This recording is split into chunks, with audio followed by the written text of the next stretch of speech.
मुगल वंश की नींव 1526 ई में जहीरुद्दीन बाबर ने रखी थी। वो मंगोल शासक चंगेज खान और तुर्क शासक तैमूर का वंशज था। बाबर मूल रूप से फरगाना, वर्तमान उज्बेकिस्तान का शासक था। उसे भारत में अवसर दिल्ली सल्तनत की कमजोरियों के कारण मिला। 1. बाबर 1526 से 1530। प्रमुख युद्ध: पानीपत की पहली लड़ाई 1526 उदास माइली इब्राहिम लोदी को हराकर दिल्ली की सत्ता प्राप्त की। खानवा की लड़ाई 1527 उदास स्माइली राणा सांगा को हराया।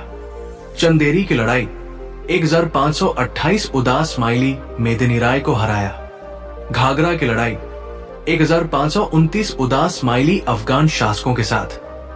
विशेषताएं: बाबर एक अच्छा लेखक और कवि भी था।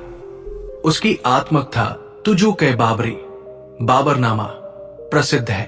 2. हुमायूं 1530 से 1540, 1555 से 1556। प्रारंभिक शासन काल में शेरशाह सूरी से हारकर उसे भारत छोड़ना पड़ा।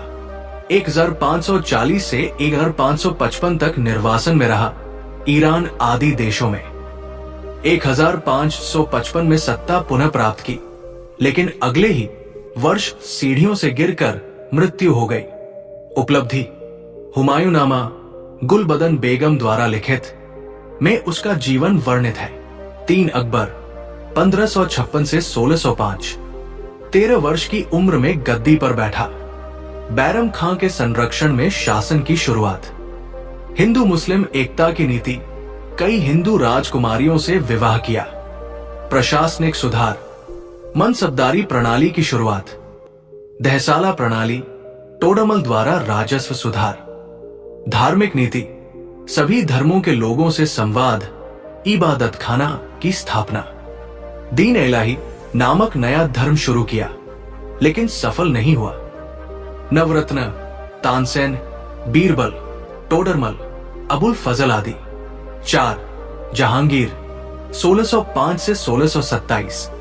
अकबर का पुत्र, कला और न्यायप्रियता के लिए प्रसिद्ध, न्याय की जंजीर स्थापित की।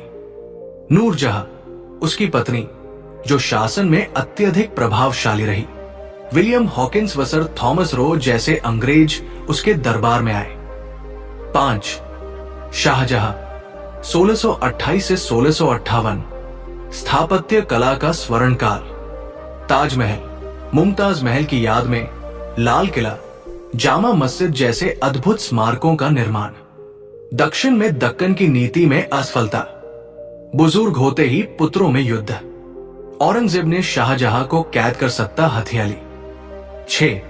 औरंगजेब 1658 से 1707। धार्मिक दृष्टि से कट्टर सुन्नी मुसलमान, जजिया कर पुनः लगाया। गुरु तेग बहादुर को फांसी दी, जिससे सिखों का विद्रोह भड़क उठा। मराठों, राजपूतों, सिखों और जाटों के विद्रोह से उसे लगातार युद्ध झेलने पड़े। उसके शासन में साम्राज्य अपने सर्वाधिक विस्तार पर था, लेकिन अत्यधिक युद्धों के कारण कमजोर हो गया। 7. उत्तर मुगल शासक 1707 से 1857। औरंगजेब की मृत्यु के बाद साम्राज्य टूटने लगा। मुगल सम्राट नाम मात्र के शासक बनकर रह गए। नादिर शाह 1739 और अहमद शाह अब्दाली 1761 जैसे आक्रमणकारियों ने दिल्ली लूटी। अंतिम मुगल सम्राट बहादुर शाह जफर 1837 से 1857। 1857 की क्रांति में भारतीय सिपाहियों ने उन्हें भारतीय सम्राट घोषित किया। अंग्रेजों ने क्रांति कुचल दी और उन्हें रंगून, बर्मा निर्वासित कर दिया। 1858 में ब्रिटिश सरकार ने मुगल साम्राज्य का अंत कर दिया। मुगल शासन की प्रमुख विशेषताएं: 1. केंद्रीकृत प्रशासन और एक शक्तिशाली शासक। 2. मनसबदारी व्यवस्था, सैन्य व प्रशासनिक अधिकारियों को रैंक और भूमि देना। 3. राजस्व प्रणाली, टोडरमल द्वारा व्यवस्थित प्रणाली। 4. धार्मिक सहिष्णुता, अकबर के काल में विशेषता। 5. फारसी भाषा दरबार और प्रशासन की भाषा। 6. कला और स्थापत्य, ताजमहल, लाल किला, फतेहपुर सीकरी, मोती मस्जिद आदि। 7. साहित्य और संगीत का विकास।